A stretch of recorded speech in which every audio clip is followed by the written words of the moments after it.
We get, we're live. Adapting. Yeah. This is what I do. I do these like silly starts, which is fine. Because right now we have no people watching, so it's good. So it's okay. Yeah. Nobody will ever see it again, will they? It doesn't go somewhere. So actually, it stays on. It stays on Facebook, and what happens? We tend to get a lot of people checking in after the event. So, ladies and gentlemen, welcome to Friday with Friends. This, next to me, is Mara Menzies. And I met Mara Menzies 2 years ago for the first time in Jonesborough, Tennessee at the National Storytelling Festival. And I thought, who is this Mara Menzies? I've seen pictures of her with blood and gold, and she looks interesting. And I went to see her performance and was absolutely gobsmacked by what she did. And being fellow Brits, we decided that we should look after, hang out with each other. And it was a lot of fun. And I decided that I should have her on my Friday with Friends, because we do chat every once in a while via WhatsApp. And one thing you should know is that Mara is Scottish-Kenyan, which is that unusual to be Scottish-Kenyan? Are there a lot of Scottish-Kenyans? Well, there's probably more than people think. I think every now and again you get an unusual mix. So you get a mix and everyone's like, oh, how unusual. But maybe for the person it's kind of normal. Right, yeah, yeah. We know a few other Kenyan Scottish people. But yeah, it's Okay. nice. It's a nice mix. I like it. It works for me. Yeah, right? Which I like. And so she doesn't live in Scotland. You normally live in Bristol, right? In Bristol, in the UK. I normally live in Edinburgh. Oh, Edinburgh. Why did I think? Oh, that's Claire that lives in Bristol. Claire Murphy. I'm mixing the two of you up. Yeah. Yeah, no, Claire's in Bristol, it's Edinburgh. Yeah, you're in Edinburgh, but you're not in Edinburgh now, are you? I'm not. No. No. I'm in a tent on the Kenyan coast. So I decided to escape the winter lockdown and bring the kids here and send them to school, and then I can get on with creating things and wonderful things. So yeah, here I am. That's amazing. So I've actually got a fellow Brit on watching right now, Paul Davis. He and I went to school together many years ago, and also a good friend of mine, Via Good, is also here to watch. Not everybody comments, but some people do. So it's good to have you both here with us. I mean, there are other people here too. There's 11 people total. So great. If you are here and you want to drop a comment, please do so, because we'd love to hear. And if you've got any questions for Mara, also please drop a note. So living in Edinburgh, it's a busy, big place, and it's in insane lockdown and all that kind of stuff. And so you just said to your partner, "See ya." Yeah, I'm taking the kids to Kenya.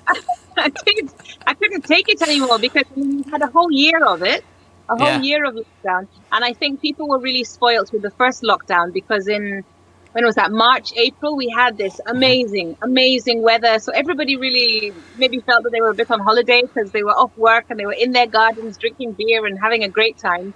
And then this lockdown is a really unpleasant lockdown because it's grim, it's miserable, the weather's not particularly nice. Although recently they've had a lot of snow, which has been really good. So it's this wonderful, like yours, Simon, this gorgeous winter wonderland, the snow, and it's lovely. And I'm a bit annoyed. The first time I leave Scotland and they get decent snow. Right, because it's pretty rare. So do they get snow up in the Highlands though, of Scotland? Yes. Yeah. We've got there's a ski resort. So yes. Not maybe not the Alps, but it's probably an incline, isn't it? It's very long and very gentle. Don't mock our skiing. It's lovely. It's a bit icy, but it's still beautiful. It's beautiful to be up there. I bet, yeah. I mean, Scotland is a beautiful country. It's freaking awesome. I love it up there. I love it up there when I've gone. Yes, it was. So Rachel Hedman, who's in Utah, says that it's. No, she's in Colorado. I keep making that. I don't know where she is. Rachel, she'll tell me any second where she is. But yeah, Rachel Hedman Truer, nicer weather back in March, that's for sure. Now we're going through this horrible. And my good friend Tony Toledo who, if you ever come over here and we get you on the East Coast, I'll introduce you to Tony because he's library man and tent woman. There you go. So before we got started, you were saying that you're in the middle of a forest. Yes. Well, I'm surrounded by nature. I'm in this really beautiful part of Kenya. It's a place called Kilifi. And behind me, this is my door right here. There's this, it's a beautiful indigenous forest of Kenya. And then on the other side of the tent, there's this beautiful creek. So we can go swimming, and there are mangroves, and the fishermen go out and catch fish in the Indian Ocean and bring it back. So it's really lovely, really lovely. And I guess COVID hasn't affected things here as much as in other parts of the world. So there's still, sanitizers and masks, but I think generally there's a little bit more freedom. So it's been really good for the kids anyway to be here running around. And yeah, it's lovely, lovely. Well, Edinburgh is a big city, so there's a lot, that much higher density of population. It's the same as like being here in New London, New Hampshire. I think there's a population of 4,000 people. You go into Concord or Massachusetts, and it's much denser. And there's a lot more people, and so it's kind of nutty. So we tend not to go into Concord or Manchester unless we really need to. It's quite nice being in the village, isn't it? It is. My village is a little different from yours, though. Just a bit. And you said that the walk to school is 10 minutes away, right? Yes, yeah. God, it's sounds actually idyllic. really, it's an amazing little school. It's a very unique school because Kenya's quite a segregated society. We've got the haves and the have-nots. And then this little school, it's a British school. This amazing English woman opened it, and I think it's the only school in Kenya where you have all the different social classes coming together. So you've got the people who the company are paying these crazy fees, and then you've got middle income tier, and then you've got kids from the village across the creek. So all of them, you wouldn't tell the difference because they all wear the same. They come and eat the same food. No one brings in lunch boxes, and it's just a really lovely ethos and feel about the place, and it's totally sustainable, eco-friendly, solar systems, and it's so it's a really great experience for them to grow up or experience this. Yeah, right. You are going back to Edinburgh, right? Thanks. At some point. I love Edinburgh. I really do. I think it's really, it's a gift to be able to have these two worlds. And be able to describe them. It really is a gift. Yeah. I totally get that. And your kids, that's such a life experience. It really is. Yeah. So, black and gold. What's gold? It's my favorite. It's my favorite chocolate. No, what's that show that you do? What's it called again? I can never remember what it's called. Blood and gold. Blood and gold. Well, that makes a lot more sense, right? Blood and gold. So that was a huge successful piece that you put together. Yeah, it was. So when you said earlier that you were doing wonderful creative things right now, are you creating another show like that? Actually, no. I'm doing something that I've never done before, and I'm actually writing. I think one of the good things perhaps about COVID is that we've as storytellers, I think a lot of us have been forced to try out new things. And a publisher got in touch with me after they had come to see the show, and they want to turn it into a novel. So I am spending my time here writing this novel, which is an adaptation of the show of Blood and Gold. So that's what I'm actually working on just now. But it's actually been a really lovely process because the show exists and it's about stories within stories. But because you have to kind of lengthen it out, then there's a lot of other new stories that have to come in. But it's still trying to keep that essence of just, once upon a time, because the show is rooted in myth and legend and fantasy. And I needed to keep that vein. And so it's been really fun. And I had my first conversation with the editor today. So that was really nice. So, yes, that's what I'm working on. Were they saying, so when are you going to get it to us? Oh, I know. I have until the end of the month. So the 1st of March is my deadline. Oh, wow. Well, thanks for taking time off to do this with me. That's freaking awesome. And I should also say that it's 8 o'clock at night, which is why it's so dark out. It's not early in the morning. You're quite a few hours in front of us. So I really appreciate this on all sorts of different levels. And Rachel Hedman, who did verify that she is in Utah, thank you, I knew you would, says, wow, that's exciting. So, yeah, about your book. So, yeah, I'm excited to hear about that too. So, presumably that's not it. If the deadline is March, it's not going to come out this year, but maybe next year. Well, I don't know. I think they were thinking about it, and possibly October. But maybe not. We shall see. I guess it just depends. It's going to be a very heavily illustrated book as well. Nice. And yeah.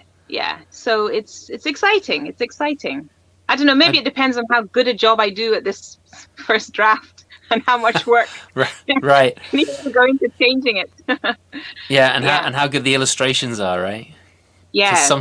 So is this going to be a kids book, kids novel, like what is young adult? So I think Okay. a book a 13-year-old plus could enjoy, because it's kind of looking at the legacy of colonialism and slavery, but I'm using myth and legend and fantasy to explore it. So you're creating these big worlds, and then at the same time you're exploring quite heavy topics, but without making them feel heavy.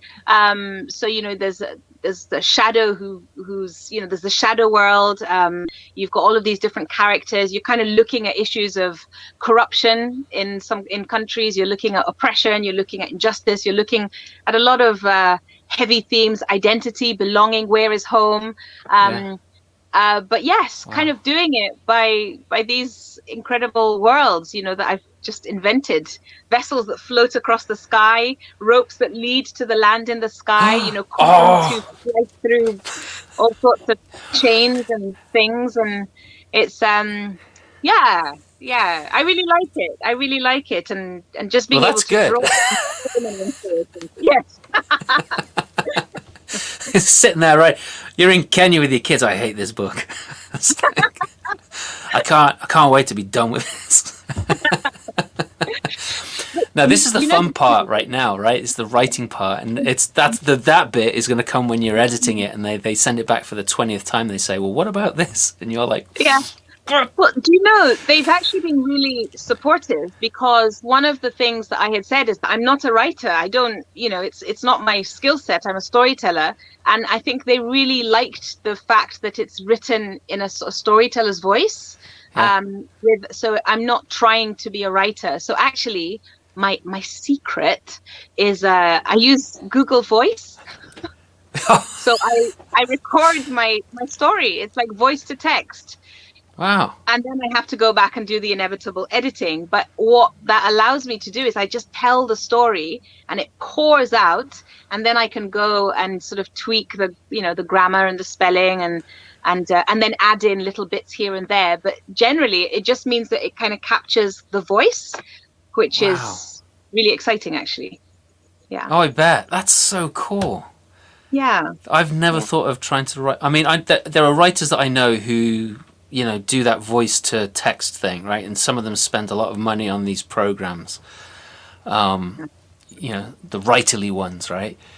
And then they go in and change everything and make it more writerly, I guess. But to actually, tell the story, just pour it out, and to then play with it afterwards, but only in a way that kind of polishes what you're already saying rather than change it into a literary form. I love that concept. That's so neat. I'll send you my bill, Simon. My consultant, Steve. Haven't I paid that already in kind? Yes, you have. But we're not going to get into that right now. No. We'll let people imagine whatever they want. So Mo Reynolds, who is a good friend of mine, new friend of mine, she says she's excited to meet you. And Claire Hennessy, who's a fellow Brit, she's originally from, I think it's Liverpool. She wants to know, it's one of those questions, oh, you live in such and such a town, you must know so-and-so. But this Claire has a little caveat to this, because this friend of hers also lives in Edinburgh, but also spends a lot of time in Kenya. Julie Gunn. Do you know Julie Gunn? No, I don't know Julie Gunn. Yeah. All right, I let's might. get that one sorted out. But actually, that said, though, the communities sometimes are quite small and they do sort of cross over. But so it Yeah, depends where she is. If she's in Nairobi, Nairobi is a whole other thing. But here on the coast, the sort of the expat community is kind of small and tends to know each other. So if she was at the coast, I might have done Nairobi. There's so many British people yeah. in Nairobi. So, Oh, really? yeah, a lot. Do we have Yeah, to blame Tommy Steele for that?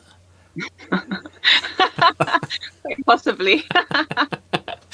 So Tommy Steele back in the 60s wrote a song called Nairobi, and it was very catchy. And I think maybe a lot of people were, oh, that sounds like a cool place, let's go, because the song is so fun. So what else have you been up to other than writing, or has that taken up all your well, that and looking after 2 kids in a tent? So Yeah, that's been fun. No, I've been doing. I mean, that's been since I've been here, which has been a month. I've been uh-huh. here about a month. I've been focusing mainly on that. But yeah, no, there's lots of other ideas that I'm working on. I'm I'm doing some storytelling for the environment. So that Oh, is a wow. series, a seminar that's taking a few seminars that are taking place in April or May sometime. So yes, but so I've not thought about them. That when I think you've got lots of stories that are just mulling away in your head, Yeah. working themselves out, and then actually you kind of put time and focus on them, and then there's actually a lot of stuff already there that you then Yeah. just need to tease out. So I'm thinking a lot of other things that are going on. Yeah, and I'm writing for television, children's television, No which way. is yeah, yeah. That's because you love working with kids, don't you? I'm I assuming. do. Sorry, I should say. Because when COVID started, I think we both started. You started it slightly before me. You were doing that show for kids on YouTube or Facebook, all right? Yeah. And I ended up doing something similar as Yeah. well. I stopped doing my. I'm assuming you've stopped doing yours if you're in I Kenya, right? stopped. Yeah, Yeah, yeah. stopped. But I always, when I watched your show, I always got the feeling that you absolutely loved working with kids. And so this scripting must be like a dream come true for you. Yeah. Or is it not? The money's good, which is fun. But I think you don't have as much freedom, I think, that as you would expect. So I mean, with these, it's an animated series, and there's so many people involved in this process. So everybody is constantly scrutinizing every word that you say, or every word that you write. And I'm not used to that, because with storytelling, you're quite free to, to say what you want. And here, everything is broken down, so it's maybe not as freeing as I would have liked, but I enjoy it. And I think if it's something that you've never tried before, it's really interesting to sort of see how other people are taking stories and turning them into something else. And I just saw the sort of the first concept. It's a children's series. I don't know if I'm supposed to say. I think it's fine to say, but it's Winnie the Witch. I don't know if you've heard of Winnie the Witch, the children's series. And so it's Winnie the Witch and then her black cat Wilbur, and then the adventures they have for a British channel, Channel 5. It's the Milkshake sort of children's program. And yeah, so I've seen the first, I guess, what it's going to look like. Okay. So it's quite nice to see, this is what Like I've a written. teaser? And then you're kind of seeing the images that they're putting in, and so you get to see this new form that it's taking. So that's quite exciting. So is that the storyboard, or is it like a teaser, an actual animated teaser sort of thing? So like the animated teaser. So I've seen the teaser, and it's wow, that's really nice. So the script is done. So I've finished the script, and now it's this long process of actually taking that script and adding the sound and animation and all of that. So yeah. That's so cool. So how did you get? Maybe you shouldn't say how you got that gig, because then somebody else might be like, I don't know. I'm all about abundance and sharing, but like, was that something that you just stumbled into, like the publisher who saw your show and was like, let's make that into a book? Well, the publisher approached me, which was really nice and really lovely. But I guess with COVID, I think, because I'd lost all my work in such a short space of time, there was this panic moment where I thought, oh my goodness, what am I going to do? And And then I just contacted a few producers and I just asked about, how does this work? How do I get into it? And then they found out a little bit about me. They found out I was a storyteller. And then one of the producers basically just took a chance and said, Oh, wow. I'm developing this. And if you want to come in as a writer, then I'm happy to kind of guide you through the first one. And then I think I wrote the first draft and they were like, brilliant, perfect. And then the other producers came in and yes, but what about this and what about that? And she's throwing in too many props that we don't have. Can she use a broom instead of a pot? So little things like that to make the animators' lives easier. But generally, they liked the story concept that I had come up with. So yes. So it was freaking awesome. Yeah, serendipitous. It is. I think yes. I was talking with Megan. So Megan Wells and I had and Kelly Campos. We recently, last night, so how recently? Last night we did this performance of the Magic Flute, which we reimagined. We took basically two of the minor characters and made them the main characters because it's a much better story, we thought. But without COVID, there's no way that I think that Megan and Kelly and I would have got together to make that show, Yeah. And it's putting us, it's kind of like God or the universe, whatever you want to call it, is like, you're in the right place now for this. Oop, here you go. Yeah. And that's when these doors open and these new things start to happen, because it's like, that's so freaking awesome. And Megan Gilman, who's a wonderful good friend of mine, she says that you're a Renaissance woman, and I have to agree. Oh, thank you.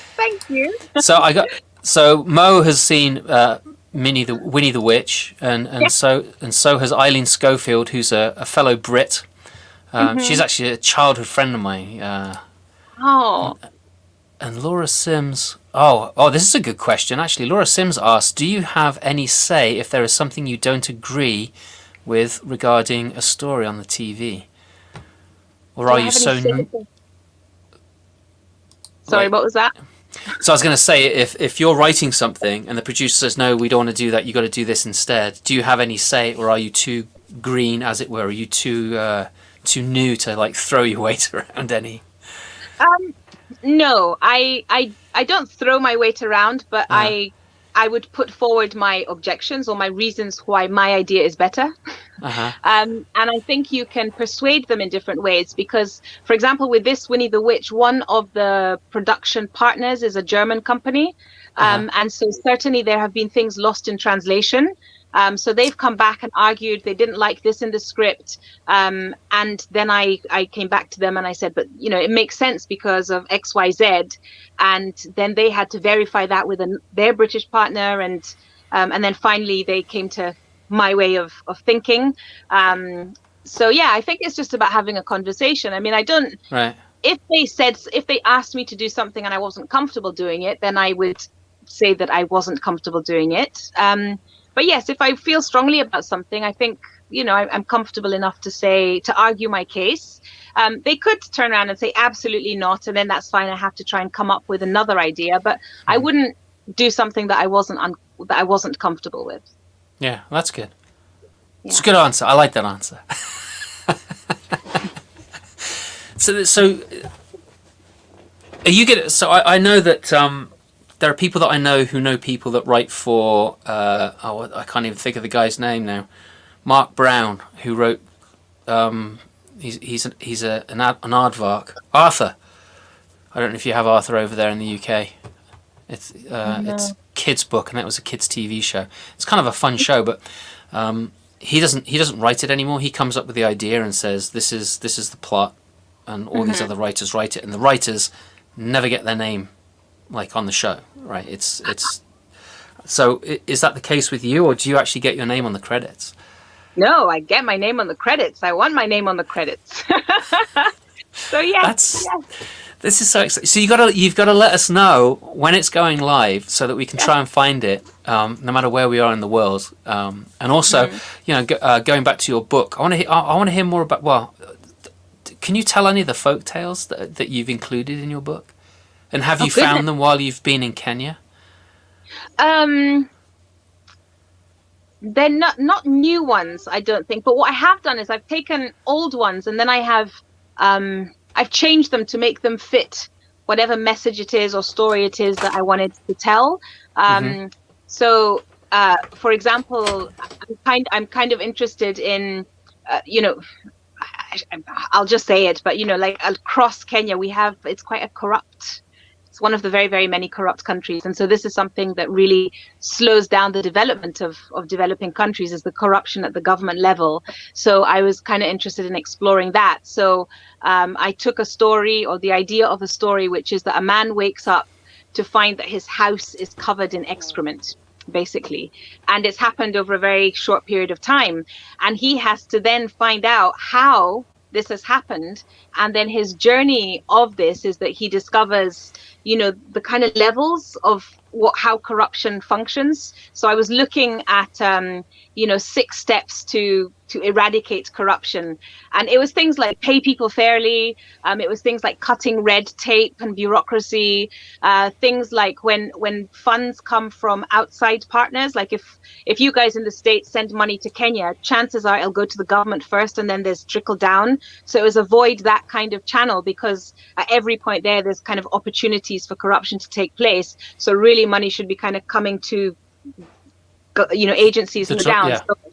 So I took those very real, practical things and I turned them into this story. So he goes to visit this other village, and all these things have happened, and he sees the exhaustion of people who are not being paid properly, and these exhaustion, the sweat kind of flows down the street in a greasy slime.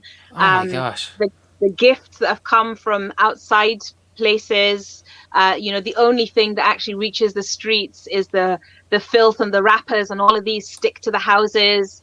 Just the stress that people go through, just kind of struggling to survive, all of the stress and the blood that is shed because of all of these things, that kind of comes. And so these are the things that are coating this house. And he basically has to kind of, sort of look at that. I don't know if I've explained it very well. No, I think you've explained it very well. Yeah, so it's looking at things like that, but then turning it into a story. This man wakes up to find a very unpleasant situation, and how do you go about fixing stuff like that? So, yeah. And then you wind in the folktales with that. Yeah. So I mean, none of it sounds real. I don't mention countries. I don't mention people. I don't mention colonialism. I don't mention anything. I just allude to it, and there's a lot of symbolism in it. So I've got this scene where there's a man who's trying to get to the land in the sky. And the land in the sky, the story itself is based on the racist murder of a man in Edinburgh. He was stabbed to death in 1989 because he had the audacity to speak to this white woman. And I wanted to tell that story, but in a very different way. So I told his backstory of how he needs to get to the land in the sky, this mythical place where everything is wonderful. And then his journey there is climbing this rope to get there. And of course, I was alluding to the issues of immigration, because they don't want him coming, so they send hornets that sting him. They pour oil down the rope, so he's slipping and sliding. Because the immigration rules change all the time, and they set fire to the rope. And then he brings out the gold, and because applying for visas and is extremely expensive, so it's like when they see the gold, okay, fine, they let him in. And then it's this process of how he's there, and then he meets this woman, and then I turned the actual murder scene, I turned it into 2 monsters fighting each other, and I have this character called the Shadow Man who kind of whispers. Everyone has the Shadow Man, and he whispers to people and tells them all sorts of things. And so the man who did stab this young student, he was listening to the words of the Shadow Man. He said, "Look at that man and see what he's doing. You know what he's about," and bringing all of his negative qualities and saying, you have the power to stop him. You can do this. And then emboldened by these words, he stands up, and then he doesn't see a human. He sees this figment of his imagination, which is this monster. And so he starts to, attack. And then basically these 2 monsters are attacking each other. And then one of them one of them dies. Yeah. Wow. Holy cow.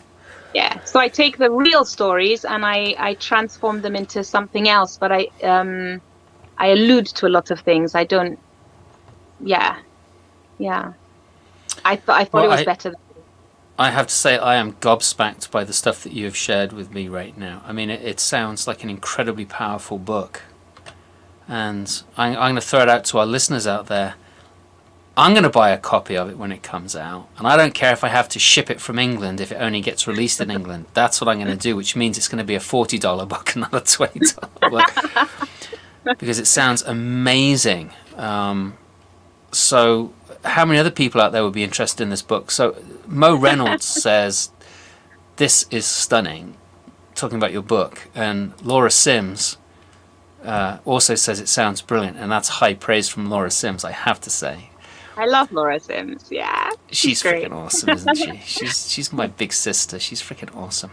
So Misty says, on average, how long do you let stories mentally gestate before you actively begin working on them? It's a good question. Ooh, it is a good question, but it's also one of those, how long is a piece of string questions? Because, sometimes you draw on stories that you heard when you were a child. So they've been there for, 30 odd years. And then just suddenly the moment for them to come out suddenly arrives. Or you remember, just a piece from the essence of the story, and you bring that and you can turn it into something else. So, it just depends. I mean, sometimes you're forced to think about it if you've got a deadline and you've got a date that you need to prepare something by, and then you have to force that gestation period. You have to cook it a bit quicker. But yes, it can happen quickly. It's better to let it stew and take its time sometimes. But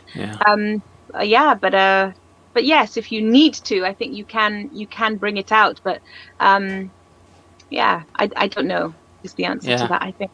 I tend to agree with you, because there's some stories, that I've read and I found, and I'm like, oh my gosh, right? And you immediately grabbed by it, and it's like when you do your work on it right there and then. And then there's other pieces, like Beowulf, which I've probably talked about before because it's one of my favorite stories, and I just the first time I tried working on that was in the last house I lived in, and we've been here 10 years. So that's still in my head going. Yeah. And one day it'll pop and everything will be all right. And Megan, talking about your book is like it's a parable for our time. Yeah. It sounds like, yeah. Because you talk about corruption in Kenya, but I mean there's corruption in every single country at one level or another. Yeah. Oh, Laura says that I should host a reading with you. Oh, that's a good when it gets idea, published. So yes, we'll do that. All right. So when you get the arc, right, then ask the publishers if we can do like a couple of chapters from it, and give us the publication date. So I'll definitely. Rachel Hedman says she wants to pre-order right now. There's lots of sounds phenomenal. Yeah, Meg Gilman, she says, yeah, I want it. Alan DeBay, of course, says I'll buy it. Alan buys everything. Alan's freaking awesome. And Pete Abdullah, he was Uncle Pete. He's in Florida. I don't know if you've met him, but he's impressed. Mm-hmm. Oh, another question. Do you need a deadline, Simon? No, I don't. I thought that was for you then.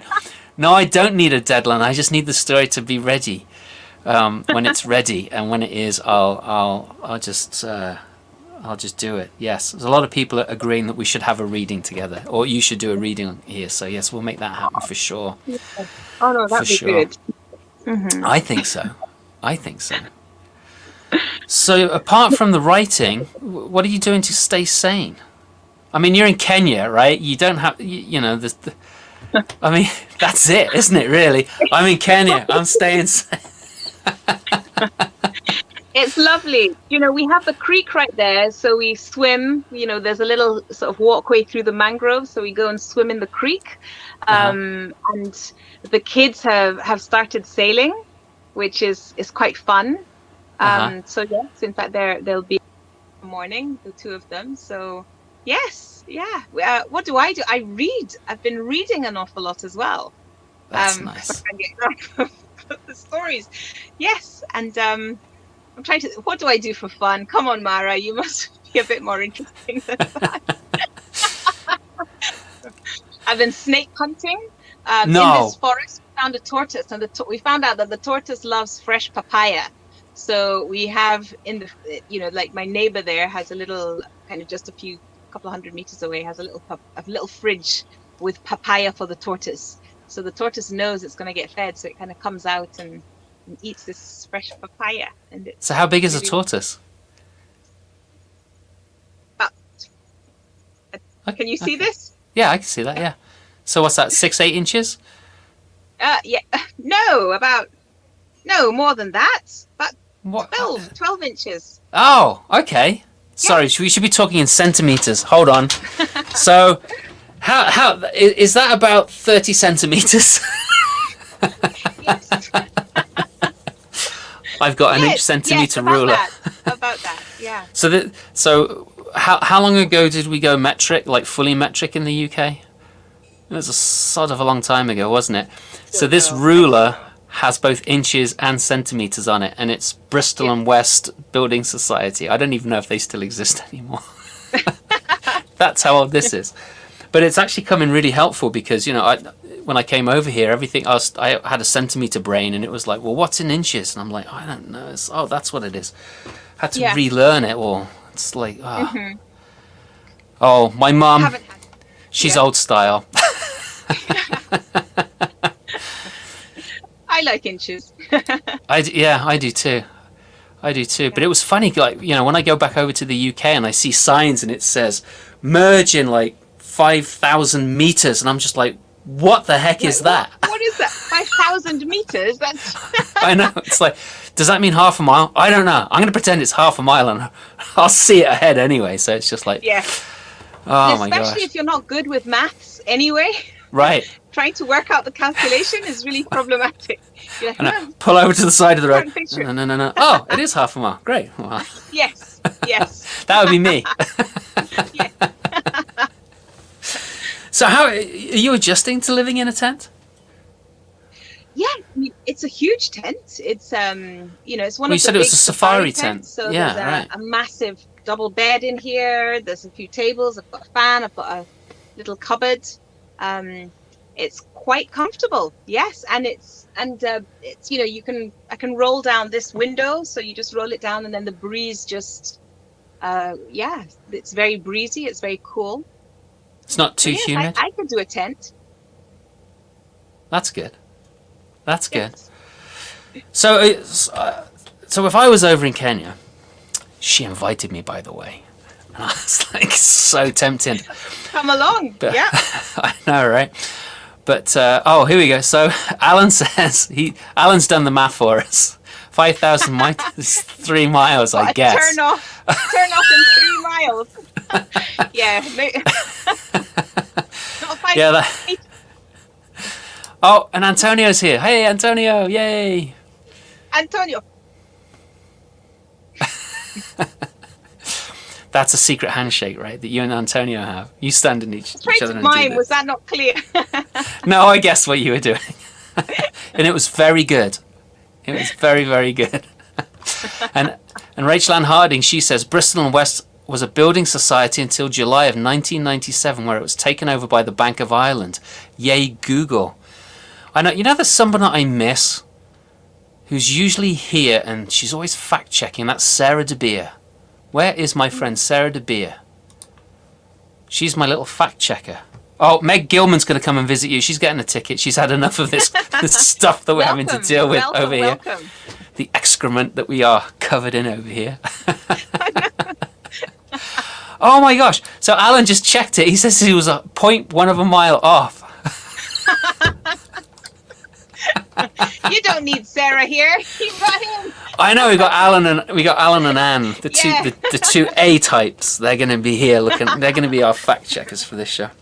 Yeah. So I want to drive with Alan. Yeah, I don't need anything else. I just need Alan there. There you go. We'll be fine. GPS and distance maker. That's excellent. Yeah. So if I were in Kenya, the there'd be two things that would be on my list of things to do. One would be to seek out the indigenous storytellers, right, and just sit with them and listen to them tell stories and just absorb myself into that culture. And the other thing that I would do is find the music of Kenya and listen to that and just like soak it in, and probably try and learn from one of the musicians how to play the drums properly. Good luck. Good luck. I know, right? So have you done any of that? We have, when it comes to the indigenous storytellers, actually it can be quite problematic. Well, first of all, they're unlikely to tell in English. Right. The indigenous storytellers tend to it would be quite tribal, I suppose, if I can say that. So yeah, storytelling is not seen as a thing. To be a professional storyteller here, I think, can be quite challenging, and the majority of them are in Nairobi.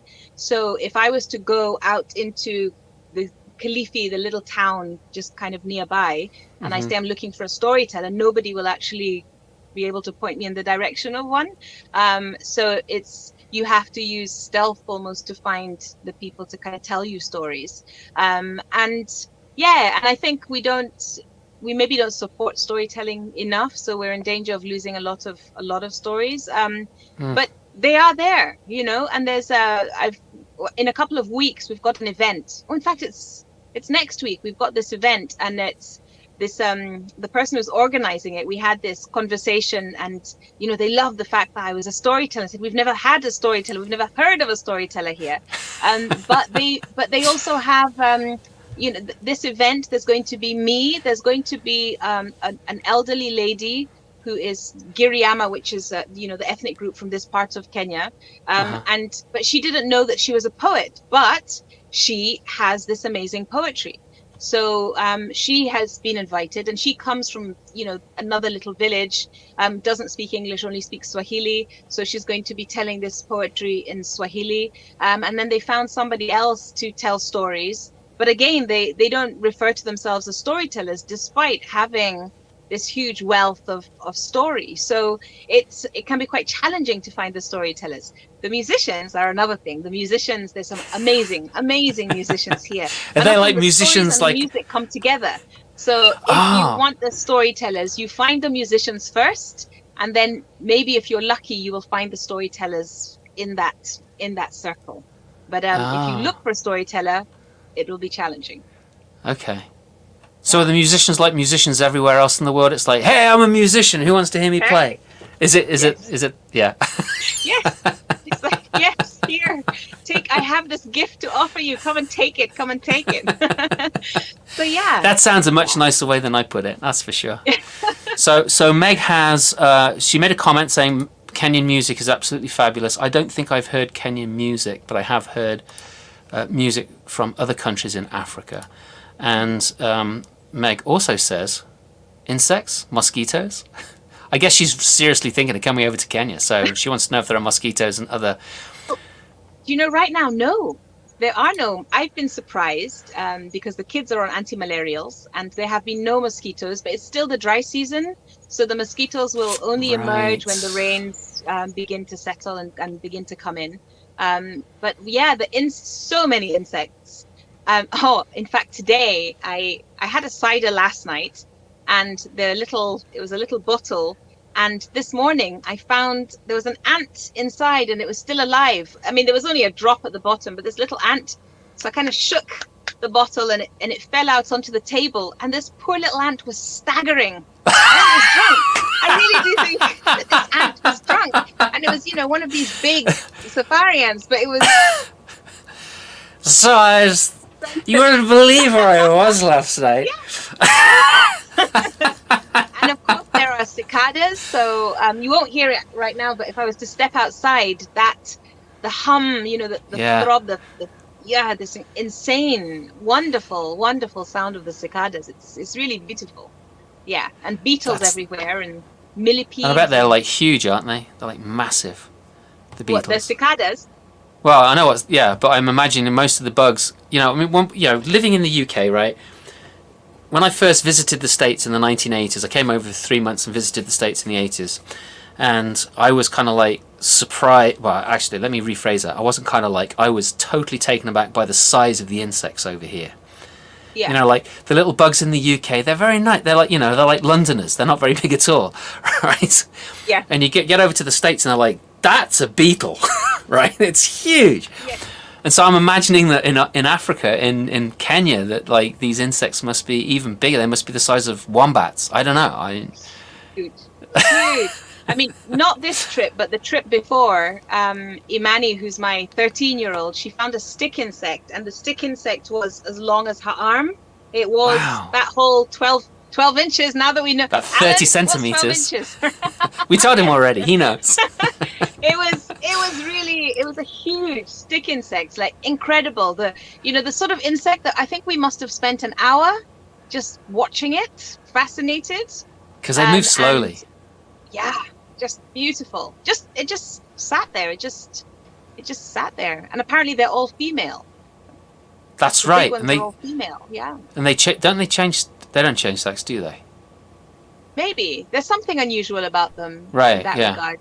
Because we used to have a privet hedge back in Worcester in the UK, and we used to find stick insects, but they were at most, I would say, 1.5 inches. Like if they made 2 inches, I would have been surprised at that. But yeah, 1.5 inches long.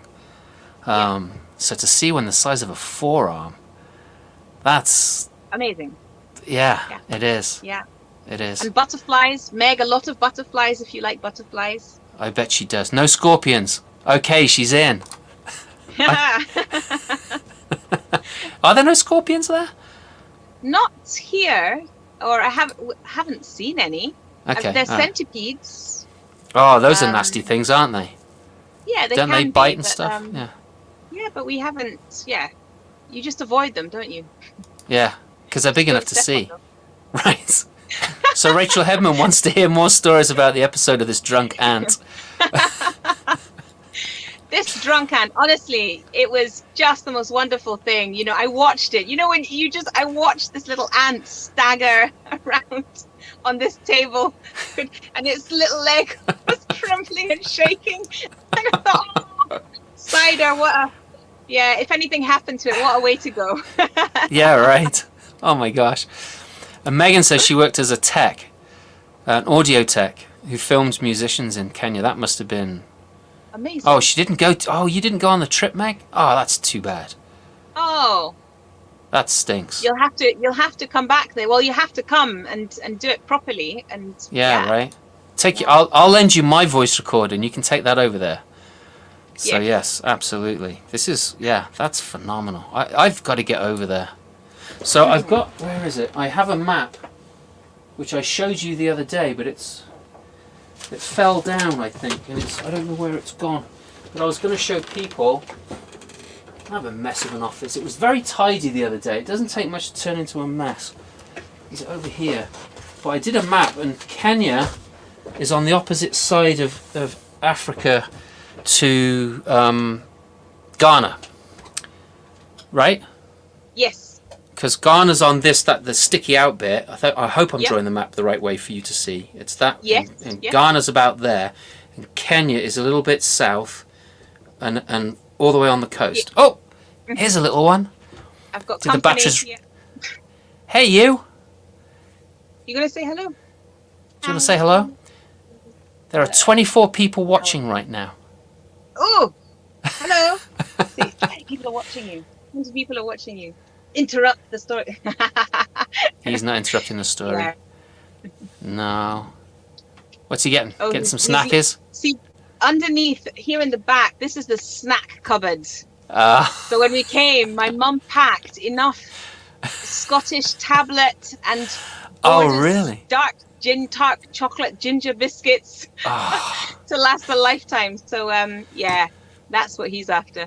Well, if you don't want to fly back with them, you can always mail them to me. They will be gratefully acknowledged on future episodes as a sponsor.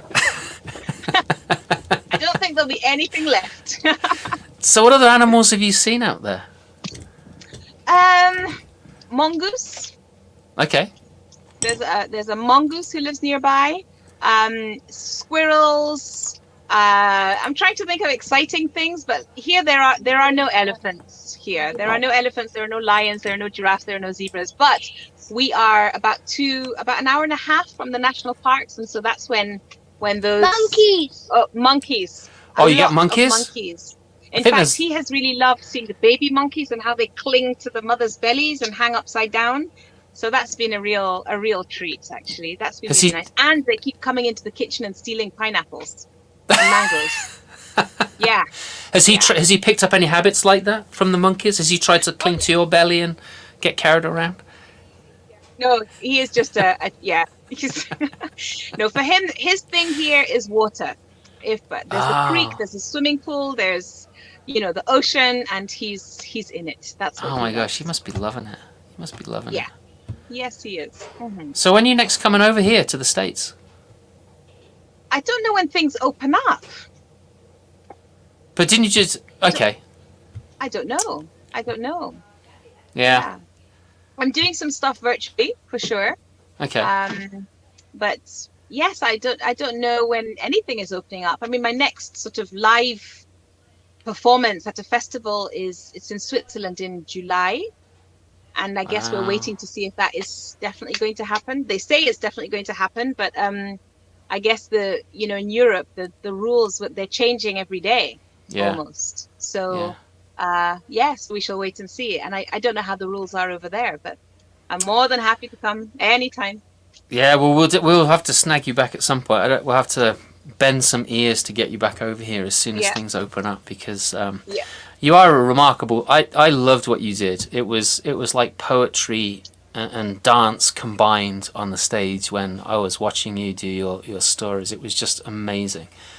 And I don't think I can honestly say that I don't think I've ever seen a storyteller who performs in the same way that you do. And you can say that about a lot of storytellers, but there's something very unique about your storytelling, the movement that you use, the grace, the words that I don't know what it is, but there's definitely a magic that you bring to the stage. And I'm not everybody's got to see you because not everybody was at Jonesborough. And so I we need to see more of you live and in person. Right, Antonio? Don't you think so? Antonio's seen you, right? He must have seen you perform, yeah. I must have done, because we were at the festival together. I've seen him perform as well, and he's amazing. Yeah. Oh, he is. But I'm recording some stories for the International Storytelling Centre, so I'm going to be sending them through for a storytelling concert. So, and actually, that will be really nice because you record them in advance, and so where we are, this is the land of the baobab. So there are these immense trees everywhere. That's right. I've got an amazing story about the baobab tree. So I'm going to be going to site and then recording the stories, filming the stories, in these spaces with these, with these trees. There's a sisal plantation, so I'll be filming there. There's the water right by me, the creek. So I shall tell some stories right by the creek, nice. Which will be really lovely. Yeah. And hopefully kind of do some stuff with Rachel as well. Because I love Rachel and I love the Utah Festival, and Story Crossroads is amazing. Yeah, I'm hoping that they'll invite me. So one of the so I've noticed that in Europe there are a lot of storytellers who have done stuff in situ, like going out and filming in the woods and the wilds and everything. And I actually went and did the same thing myself the other day in the woods here when it was like 10 degrees instead of just 1. Hi. And it's all right. It's all good. If you don't mind him being in this, that's all fine. I'm in a tent. There's no other I know, right? to send him to. I know. You could lock him in the kitchen, but that's just a space in the tent. But I want to get out in the spring, when the flowers and when we start to get green instead of the white, and I'm totally waiting to do some more of that. Yeah. So you've actually filmed that, or you're about to do that? I'm about to. So okay. I've chosen, or I've thought about the different kinds of stories that I could tell.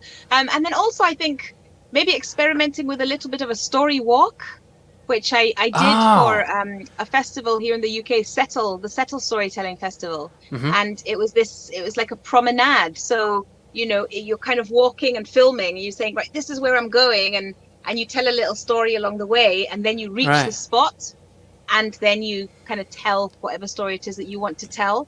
So, because if it was moving the entire time, it would be maybe a bit much. But Hmm. just, I think, the feel that you are actually on some kind of promenade is really nice. I quite enjoyed doing that. So I think I'm going to try and do that here as well. Just because I'm here, I'm in Kenya, and it's an amazing place to be. So it would be really nice to give people a sense of the surroundings and the space that inspires a lot of these stories. Yeah. So Right. yeah, I'm going to experiment a little bit with how I actually film, rather than just each one being static. I'll play around with Yes. it a little bit. Yeah. Yeah. I like that idea a lot. Because Yeah. Taffy Thomas does that in up in the Lake District.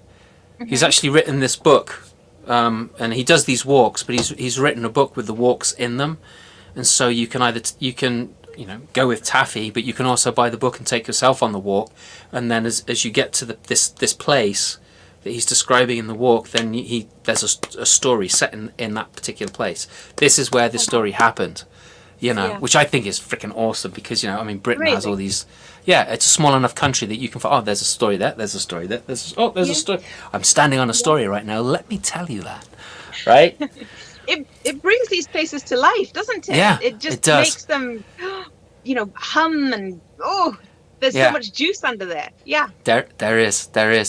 So I want to look at some of these comments quickly, because Rachel Hedman, yes, Misty wants me to make it hit you over the head with this. So yes, get as soon as it's safe to fly again, and we can get Mara back to Utah. Scott says he's sorry he's late. Scott, bad boy. We're actually early today because Scott's not. He's used to the 1 o'clock show. Do you have a CD or no? So the British people, they don't make CDs, do you? It's an American thing. Isn't? Am I right? Though. We do have websites. I know you got websites.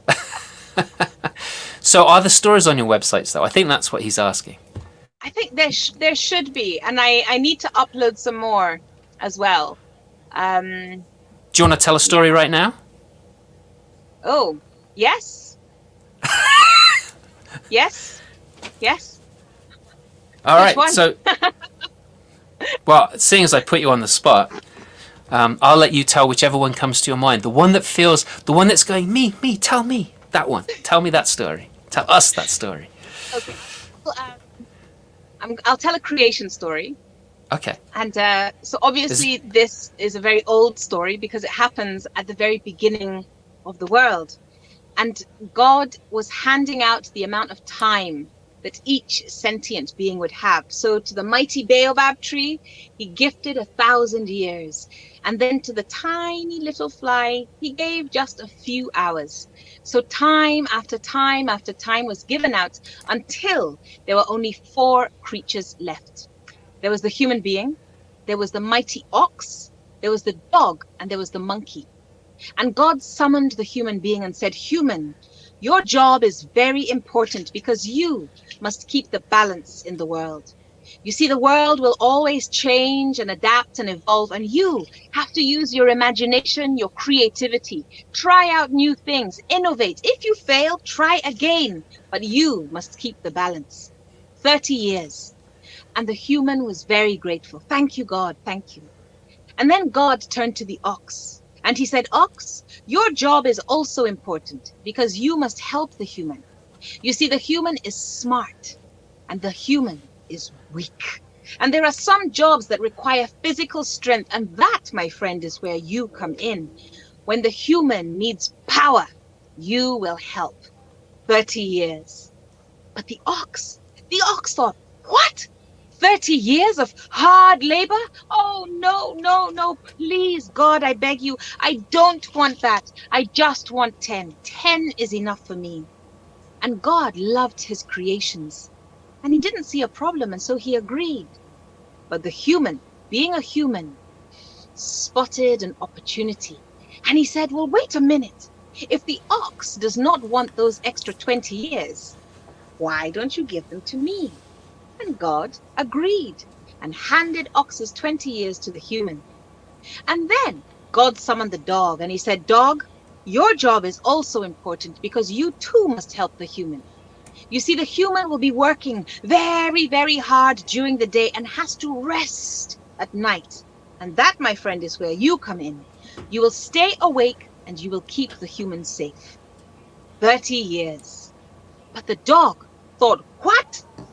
30 years of sleepless nights? Oh, no, no. Please, God, I beg you. I just want 10. 10 is enough for me." And God loved his creatures. And so he agreed. And the human spotted an opportunity and said, "Well, wait a minute. If Dog does not want those extra 20 years, I am more than happy to take them." And God didn't see a problem, so he took Dog's years and handed them over to the human. And then he summoned the monkey. "Monkey, your job is also important because you too must help the human. You see, the human will sometimes have to make very difficult decisions. And those decisions will weigh heavy on the human soul. And that is where you come in. When you see the human in such a state, lighten the human spirit. Distract the human from his problems. Amuse the human, entertain the human, try what you will to lift the human spirit." 30 years. And the monkey thought, "What? 30 years of being funny? No, that does not sound like fun to me at all. Please, God, I beg you, I just want 10. 10 is plenty." And God agreed. And once again, the human asked for monkey's extra 20 years, and God handed them over. And so there are still some people who believe that our first 30 years are our true human years. We experiment, we think, we create, we innovate, and then we move into our 20 ox years. Alan, I hope you're doing the maths right here. 20 ox years where we work hard. And then we move into our dog years where we have sleepless nights, where we're worrying about the future, we're worrying about our children. And if we are fortunate enough to reach our monkey years, then hopefully we have gathered enough stories to entertain everybody around us. That's my story for you. Love it. Love it. That's excellent. Thank you so much indeed. Where are you in that? Where are you in that, Simon? I'm in the monkey years. Are you still in your human years? No. I'm way past those. So I'm out of my ox years. I'll just leave it at that. But it's true, huh? Those sleepless nights, true. They come, huh? They do. In fact, who is it that said? Misty says every mom can relate to the dog's reaction, the idea of their sleepless nights, and I can relate to the monkey as well. 30 years of being a comic. That's not good. And Via says excellent. Misty, bravo! Lots of yes. Lisa is in her monkey years. Who else? Rachel Headman's not letting us know. She must be. I think she's still in those first 30 years. Oh, Misty, she's in the ox years. Oh, and the ox years for her as well, for Rachel. There we go. So yep. Antonio did want me to mention that that he's worked in Kenya and has absolutely loved that country. So he did actually say where he was. Where is that? Oh, I've got to find that. Because I wonder if you've ever been to that particular place in Kenya. Where is it? I've got to scroll up. He loves Kenya. He's mentioned it a few times. And then he said, "Simon, you got to mention." Going back to the insects, my mum got a little bit creeped out. But she says it's good to meet you. So Antonio, I can't find your where you were in. If you want to put it in the chat again, that would be great. And I'll mention that. So it looks like a lot of people in their ox years right now. And Jane, my good friend Jane, she says, "Love that story. Wonderful. Thank you, Mara. Thank you, Jane, for being here. I really appreciate it." And we've been chatting for ox years as well. And it's true. We really do work hard. I mean, you know, the amazing things that people are doing right now, it's incredible. Like, people really, really work hard. I love this storytelling community. I love the different ways that we actually feed storytelling into other parts of the world, even the places where people don't even realize that they need storytelling. So we're constantly reaching and trying to make these connections and build these networks. And, you know, it's amazing. It's the stuff that people are doing. It always makes me, just feel so happy to be part of this. It's lovely. Yeah, I love it as well. I mean, there's, like any job, there's going to be people that you don't get on with, but they are, compared to other jobs, it's like, I worked for corporate America, and it was just like, you turn a corner, it's like, oh, geez, there's that guy. You turn another corner, oh, there's that guy.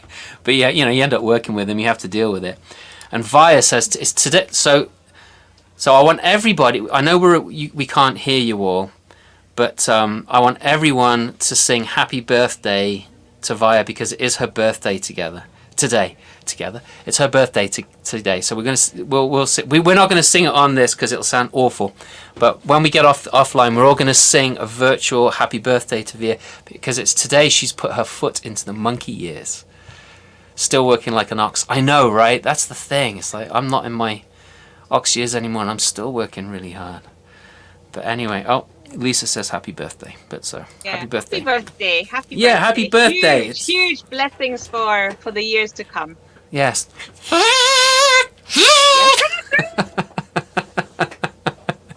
And Misty says her house is full of monkeys.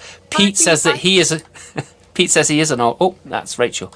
Pete says he is an old monkey. He's in the old monkey years. Ah, dear. A blessing to So my get kids there. are human with their human years. Good to know. Yes, right. I know. You'd sometimes think that the monkey years were the very first years, right? Yeah. Anyway. But it's always important to try and remember that we all still have that human part of us, yes, no matter where we are, whether we're ox or dog or monkey, and sometimes I guess it's for a lot of people, it's easy to lose that part of us, that innovative and creative, and just get bogged down with the hard work, Yeah, I was reading an article yesterday actually about working like an emerging artist. Never stop being an emerging artist. Always continue to be an emerging artist. And I think COVID has definitely helped us re-see that. We're seeing it again as like, yeah, I can't keep doing what I'm doing because I'm not going to make any money and I got to pay the bills. Yeah. Yeah. And for years I've been wanting to do more video work for some strange, because I've loved video, and I've never been able to do it digitally. It's always been a pain in the neck, right? And I've just been like so frustrated with it. And of course, when COVID came along, it was like, all right, I got nothing else to do. It's time to learn. Yeah. No choice, huh? Sometimes you're forced into it, and you have to do it. Yeah, and I always feel that it's like the universe giving you a good kick in the bum to like make sure that you're doing that. Like, all right, you've been saying you're going to do this. Yeah. Now's your chance. Yeah. So other than the screenwriting in the book and swimming in creeks, what more do you want? I don't know. So are you able to like? So is COVID over there to the point where you can actually hang out with people and socialize to some degree? Yeah. It's been really lovely. So jealous. Yeah. So like today, there was a couple. I was telling a story. I made up a little story for them. It was a story. The couple they were celebrating their 40th wedding anniversary. Oh, and nice. So this is the mum and dad of the woman who set up this little school. And I have known Lucy for about 10 years. So, and she's an amazing, very inspirational person. So her mum and dad have been escaping England as well. And so they were here. And so she said, oh, I don't suppose you wouldn't mind. So she gave me this email with stuff that they were like, so my mum likes this and she doesn't like this, and gave me a little list. And my dad likes this and doesn't like this. And then gave me just a few facts. And so I created this little story about, the sort of the secret of a long and happy marriage. Wow. How that worked. But she didn't give me much time to do it because she only gave me the information yesterday. And of course, you've still got work and things that you're working on. Yeah. And I was like, oh no, I have to create a story today. And I'm telling it today. So I was trying to think, right, what can I do? Because, creating a brand new story, it takes time and, it does. And care. And especially if you're used to doing it properly, you don't want to do a hash job, really. Yeah, you don't want to botch it up, right? Yeah, so I just thought, right, okay, I'll just take an existing story that I know and I'll just use all of these little facts to kind of, introduce it in a sense. So I set the scene where they were in their living room and he was drinking his whiskey and conducting the classical music because he loves classical music. And she was out there complaining that somebody had, over pruned her garden, and and the agar was broken, so she couldn't make a banana bread. And so I created this little story. I set it up, and then everyone was coming over for the celebration of this wedding anniversary. And then they asked the question, what is the secret to this super long 40 years of marriage? It's astonishing, it's an amazing thing. And then the dog kind of poked his nose from under the table and said, "I've got a story." It was a very ridiculous thing.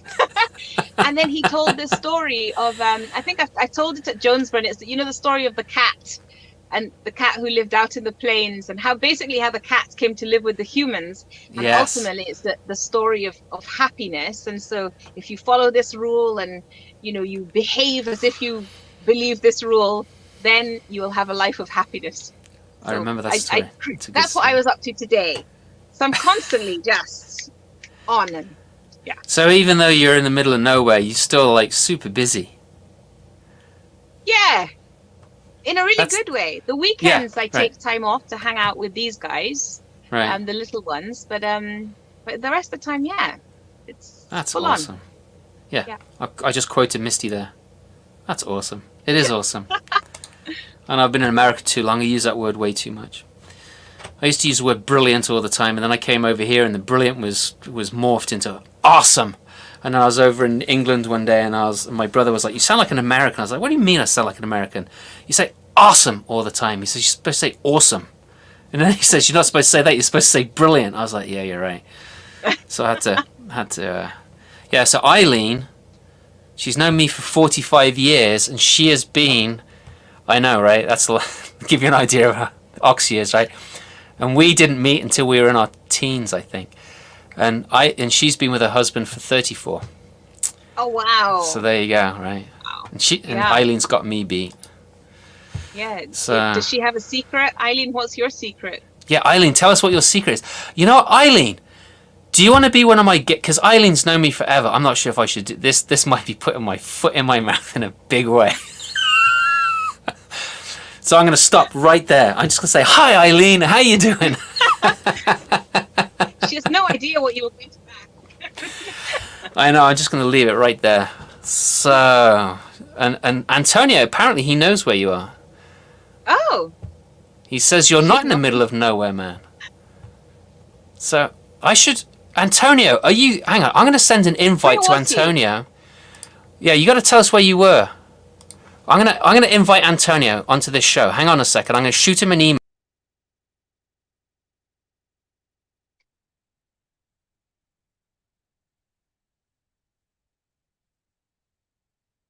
And then you just have my huge face. Is that what everybody can see? My huge face and my very poor lighting.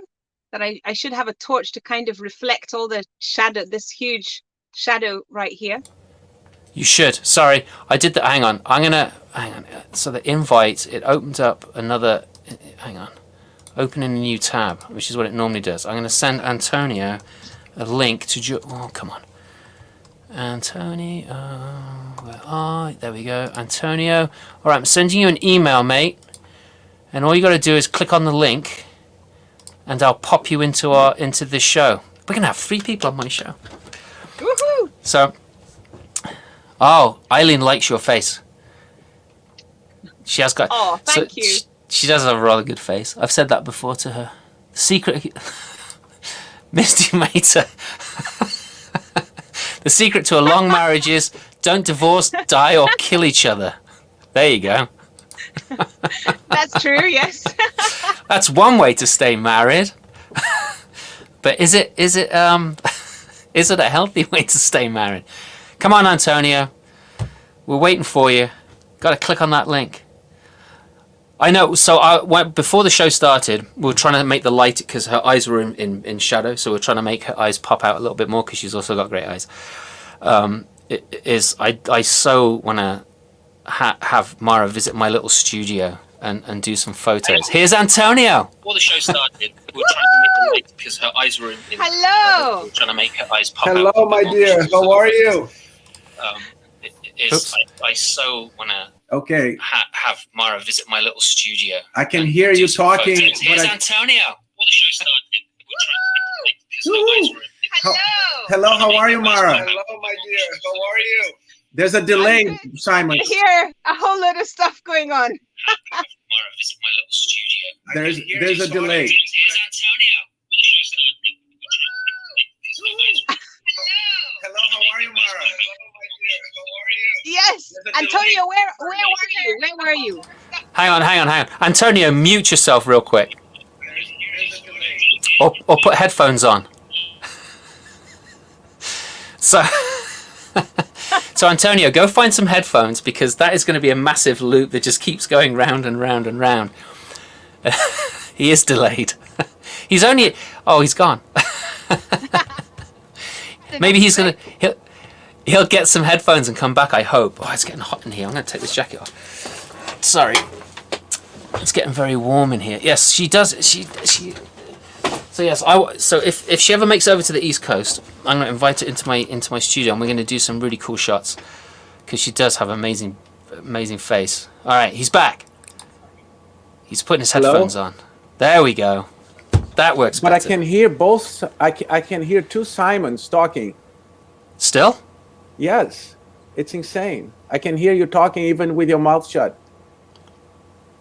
My wife says that happens a lot. He's a magician. I don't know what's going on. He's been practicing that skill for a long time now. Yeah. So I'm going to be quiet and let you and Mara have a little chat. Antonio, Okay. how are you? But I think I have a delay too. I have a delay. Something is wrong with the studio.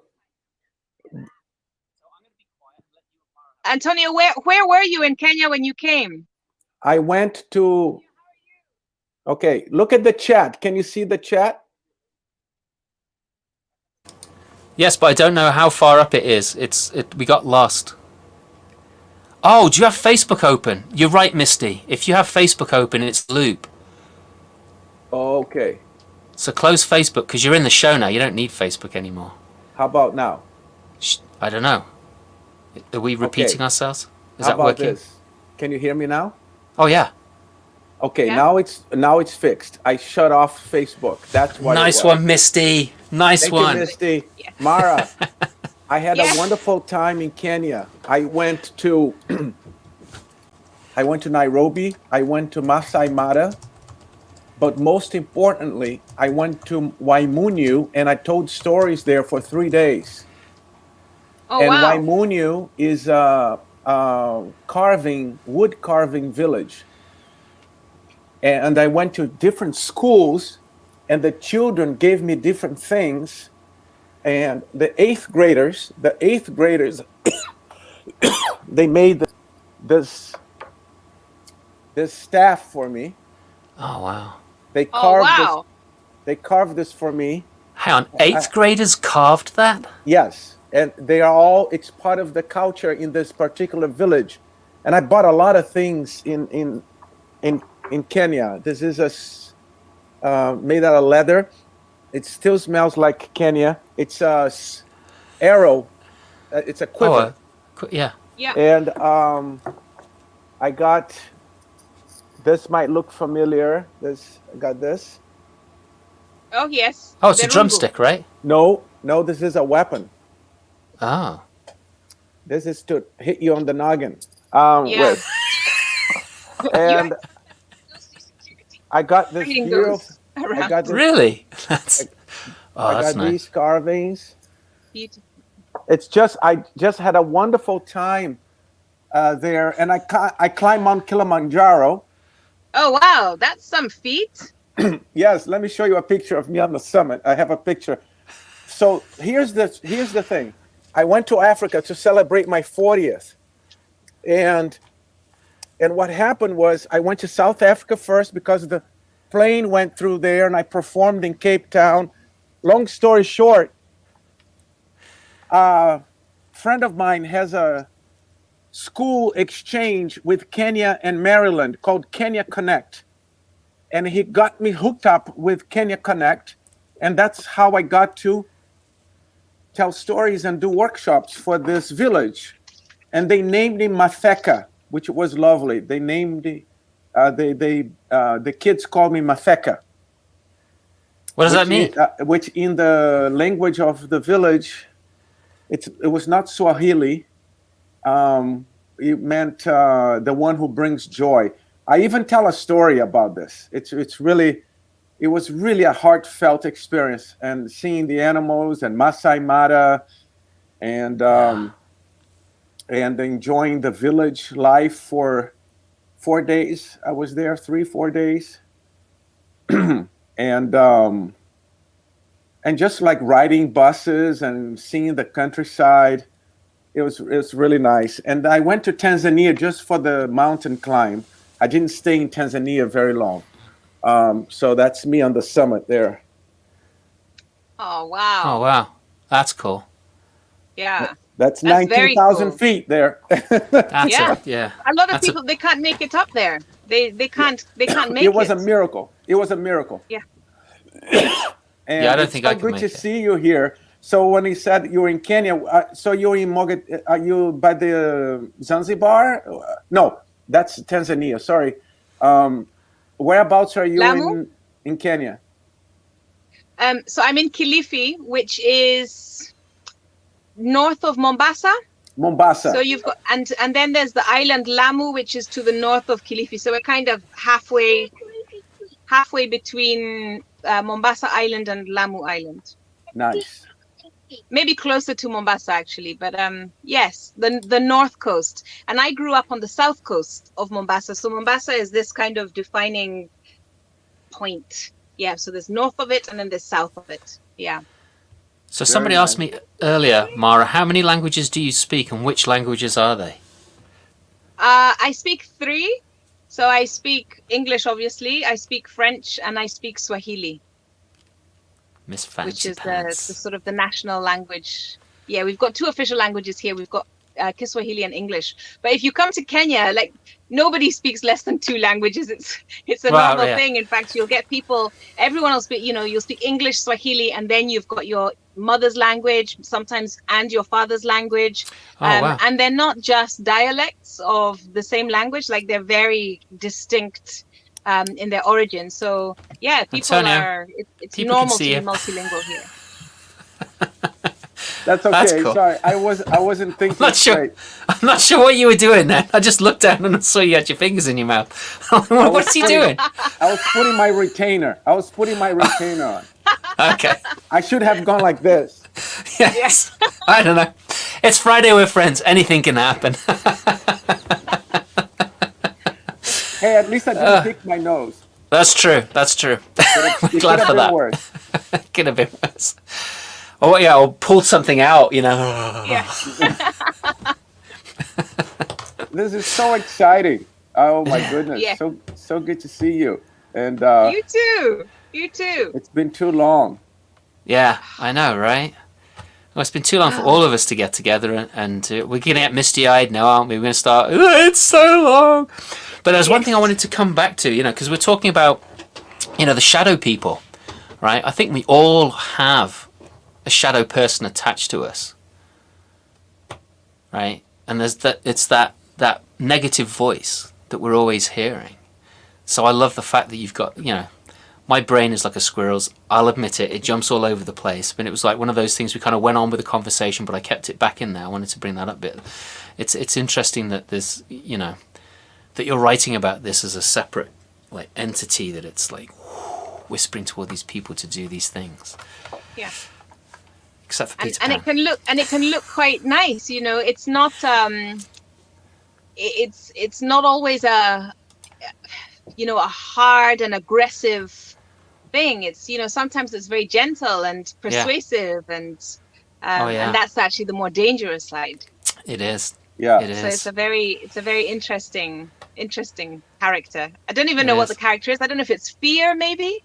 We can self-sabotage. We're fearful of our own success. We're fearful of of somebody else's success. We're fearful of relationships and people leaving us, and or staying too close to us. We're fearful of so many different things, and sometimes that voice is the thing that's convincing us that yes, you're right to be afraid. You're right to be afraid of that person. You're right to be afraid to step into that building. You're right to be afraid to do the kind of things that you want to do. You're right to be afraid of speaking back to your parents. All of those sorts of things. So when I did the stage show, it was really, I really enjoyed it, because I guess it's stories within stories within stories, and so there is actually, how stories, they just meet people where they're at. I think that's the lovely thing about our job, is that we don't force anything. We just tell the story, and then the interpretation is where the magic happens. And so there were teenagers who came to see the show, and they're all going through their kind of mental angst of who am I and why am I here, and what's my role in the world. And then equally you've got people in their 20s, 30s, 40s, 50s, 80s who are actually still going. We're all going through that and we're kind of self-evaluating all the time, but we kind of constantly have to sort of challenge ourselves and what voices are we listening to, and what stories are we holding inside, and which stories do we allow to just go past. Yeah, it's phenomenal. Antonio, and in our group TBD Storytellers, Antonio is our he's similar to our Eckhart Tolle of the group. He's our little Buddha who. No, but this is, he reaches this out. shadow. There's no coincidence. This is no coincidence that you invited me to this, because it's fascinating to listen to your work about the shadow, because I've been reading tons of books this past year on spirituality and how the shadow, it's really an entity that follows you around. And it's not like some alien thing that's connected to you, but it's unresolved fear-based, just like you said, extremely. Well, it's like a trapped emotion, right? Ego-oriented, fear-based, and also it can follow you, according to some studies, from one life onto the next life. Yeah. So you can bring shadows from ancestral shadows. You can along with you. There's a lot of that, especially if a group of people carry trauma from historical trauma. That is something that follows you for generations. Right.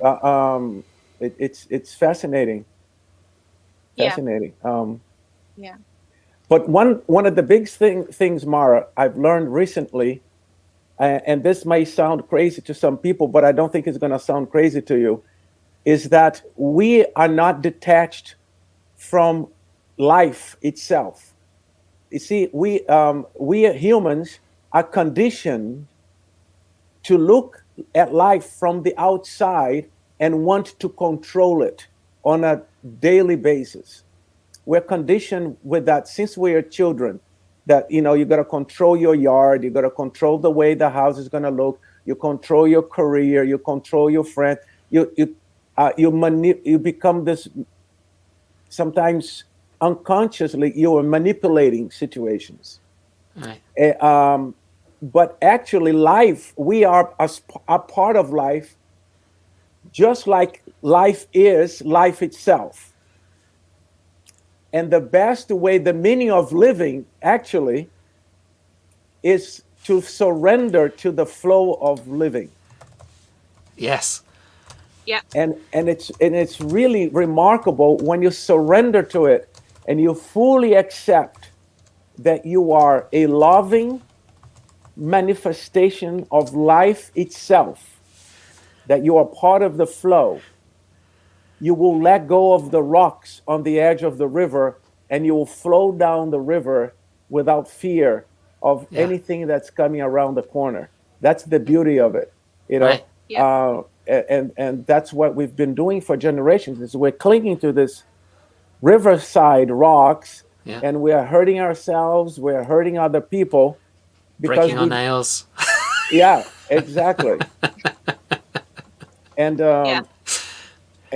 and it's been an amazing practice. COVID has been an amazing practice for completely surrendering to it, and just flow, and remember that what you have around you, millions pray every day to get a little bit of what we have around us, Yeah. And it's so true. being having gratitude when you wake up, just for the fact that you woke up. But the shadow is going to try to pull you out of that center, over and over again, because it's almost like a split personality, isn't it?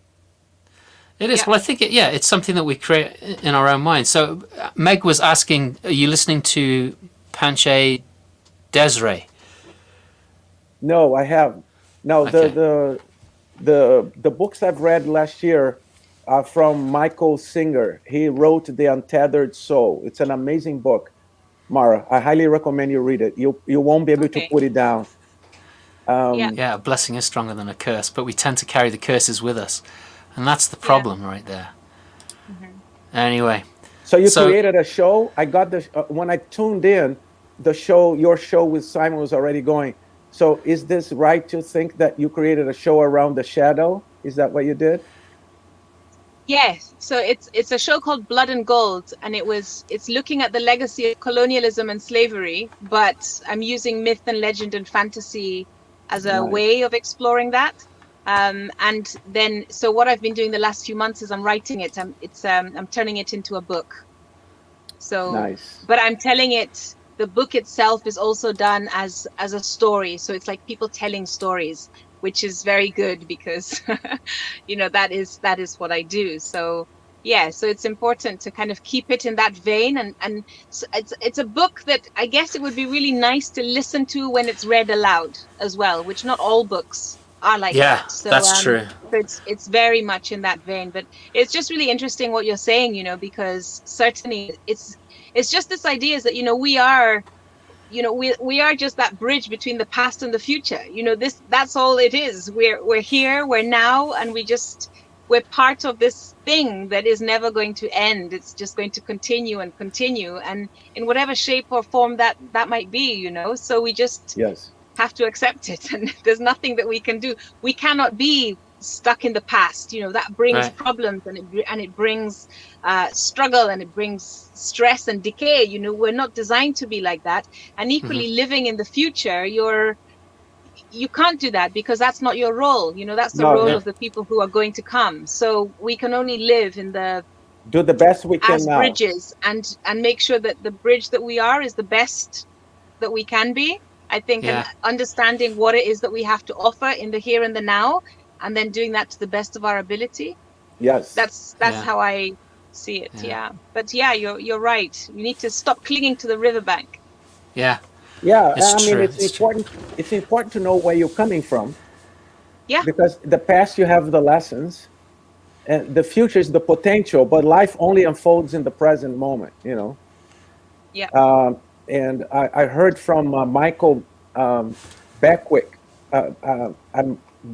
I'm butchering his last name. He's the founder of Agape, which is an institute in California. Beckwith. He said, you cannot give that which you don't have. So if you give peace, it's because you have peace within you. If you give love, it's because you have love within you. So what you give, you're already cultivating. So we need to be very aware of what we give. And we should give all the time. That's one of the main purposes of living, is to give and help. And you can give a smile. It's not necessarily just money. Talking about helping somebody, give somebody the luxury of time. Do something for the person so that the person can have time for themselves. And this beautiful thing I read the other day, I think it was on Facebook. The sun gives its light. Without the sun, there wouldn't be any life on earth. And the sun gives of its light without asking for anything in return. The river gives its water without asking for anything in return. Well, it might ask for no pollution. And so there's so much beauty in that. I love that. You know, I agree with you on that wholeheartedly. When I was living in London, I was in Pimlico, and on the other side of the river was Brixton, pretty much. And I was in Brixton visiting a friend, and I was just having a really rough time of it at the particular time. And I'm walking down the street, and Brixton at the time was there's a lot of Jamaican people. It was a high population of Jamaican people that lived in Brixton, and there was this whole thing of like, oh, you shouldn't go in Brixton, it's a really dangerous place to go. But I was like going there anyway because I had a friend that lived there. And this woman, this beautiful black woman, she's walking towards me, and she's got a little pushchair, and she's got a little baby in it and everything, and I've got this like meh face on, right? And I'm just like, hands in my pockets, I'm like 20 something, I'm like angry young man, and this woman's coming towards me, and I look up at her, and she just gives me this big smile. And it felt like it just went straight into my soul. And as I'm walking past her, I'm just like, what magic was this? You know? And I'm all of a sudden, this smile is on my face now. And Well, because that's I was powerful. yeah, it was it's obviously something that stuck with me because I'm still talking about it now. Yeah. But it was akin to a spiritual moment, and it was definitely a learning moment for me. And it's like what you put out comes back, except what you put out can also heal people, right? Because it healed me in that particular moment, and I was smiling for the rest of the day after that. It was like, you know, she must have been some sort of priestess or something like that, but it was just freaking awesome. And you know, and it's we have to find it within ourselves, because I think if she was just projecting a smile like, oh hey, you know, then it wouldn't have had that particular effect. She must have had that light deep within inside herself to share that and to put that inside me. You know, then there was a transfer of something there. Yes, and if you she had to didn't be have also willing to receive it. You know, you right, could have not be willing to receive. So there was something in you that was already opening up, which is part of yeah, I just, it's been so exciting. This is so serendipitous that we're talking about this, because it's almost every day. Almost every day, I'm talking to somebody about this. Almost every day, and bizarre in a way, in a good way, bizarre, wondrous things yeah, that happen. And you know, a monk once said, you know, you can throw a hot blazing coal towards somebody to hurt them, and chances are they might duck, you might miss, but 100% of the time you're going to burn yourself first, yeah, right? yeah. So what we give, it stays with us. So if you give hate, it's because you're You got cultivating hate hate inside. to Yeah, begin yeah, with, yeah. you know. And it's yeah, So actually, there's Misty is pointing out that Rachel Hedman is doing a thing on Story Crossroads at 2:00. So if Misty or Rachel wants to send me a link, I can definitely or put it in the chat, and other people can grab that. But I also want to be very aware that Mara has 2 young ones, and it's getting late. And Can you hear him? no, I heard him rustling around a little bit, and I heard There's a at little one point. whisper in my ear. How much longer? Yeah, How many and more minutes? so cute. So I'm there, like, So- you know. we'll wrap it up. We'll wrap it up right now, because I know that you've got little ones there, and I want to be respectful for your time and your children. Antonio, I'm going to kick you out now. Okay, take care, Oh, Mara. thank Good to you. see It you. was really lovely. I'm so I glad love you, that man. you were here Love and you that you came on. It's been really lovely. Yes. I am too. Kick Don't it go away. out. Don't go away, Antonio. Just stay right there. So Mara, thank you so much for being part of the show today. It was absolutely fabulous. I really appreciate you taking the time, and it's been a marvelous conversation, and I can't wait for that book and your little guy right there, who I'm going to let you go and hang out with now. Thank you for being so patient. What's his name again? What's your name? Balasa. Yeah, this is Barasa. Barata. Thank you so much, Barata, for being patient with me and snagging your mic, and being patient with Antonio, because when Antonio gets on a subject, he likes to go hard. Aye, aye, Captain. So, Mara, thanks so much for being. Right. We love pirates. Yeah, it's not over. It's never over. Pirates never end. No. Okay. Oh. So, Mara, thanks so much you for being very here. much, Everybody Simon, else, and, thanks for being here. yes. We Simon love you loads. says. Simon says be quiet so your mom can say goodbye. And thank you very much to everybody as well. Great to see so many people that I know. Thanks to everyone for joining. So yes, I'm really glad, really happy to see you all. All right, take care. Look after yourself. All Thanks, right. everyone. See We'll see you next week. Bye. Okay, bye.